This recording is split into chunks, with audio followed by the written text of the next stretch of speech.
పెసరట్టు వేస్తున్నానండి. పెసరట్టుకి కావాల్సిన పప్పులు మొత్తం నేను 5-6 పప్పులు నానబెట్టానండి.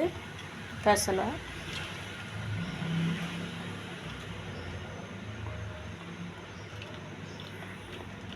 ఎర్రపప్పు, మినపప్పు, కొద్దిగా రైస్ అండి. ఇవన్నీ నానినాయి.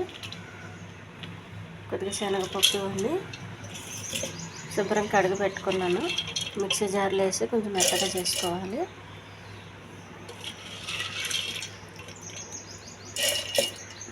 పెసరట్లు వేయడానికండి కొత్తిమీర, ఉల్లిపాయ, అల్లం, పచ్చిమిర్చి ఇది మిక్స్ చేసుకోవాలి.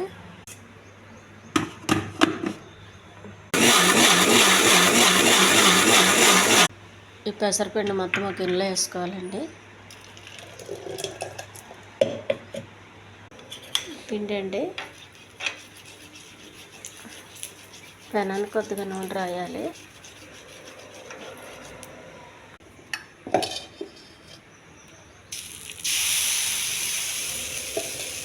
పప్పులన్నీ కలిపేసానండి.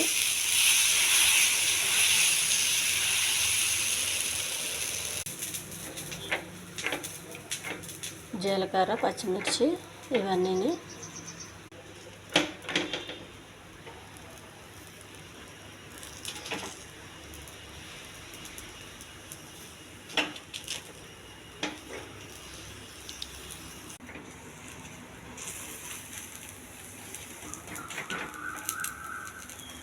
ఈ ఉల్లిపాయలు, పచ్చిమిరపకాయలు, అల్లము, జీలకర్ర వేసుకుంటే చాలా టేస్ట్గా ఉంటుందండి పెసరట్టుకి.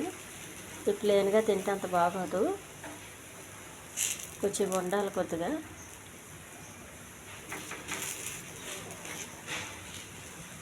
పచ్చిమిర్చి కొంచెం పెద్దగా వేయండి, పిల్లలు తినేటప్పుడు వాళ్ళు తీసి పక్కకు పెట్టేయడానికి సులువుగా ఉంటుంది. చిన్నవి అయితే మొత్తం కొత్తిమీర వీటిలో కలిసిపోతాయి, వాళ్ళకి చాలా ఇబ్బంది అవుతుంది.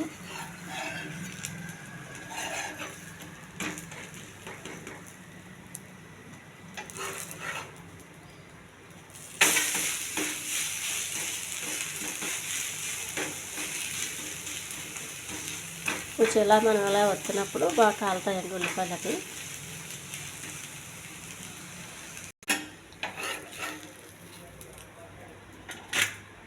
టేస్టీ పెసరట్టు రెడీ అయిందండి. పెసరట్టుకి చట్నీతో తింటే చాలా టేస్ట్గా ఉంటుందండి, కొబ్బరి టమాటా చట్నీ. ఈ ఛానల్ నచ్చితే సబ్స్క్రైబ్ చేయండి, షేర్ చేయండి, లైక్ చేయండి, కామెంట్ చేయండి. చాలా హెల్దీ ఫుడ్ అండి ఇది, హెల్దీ టిఫిన్ ఇది.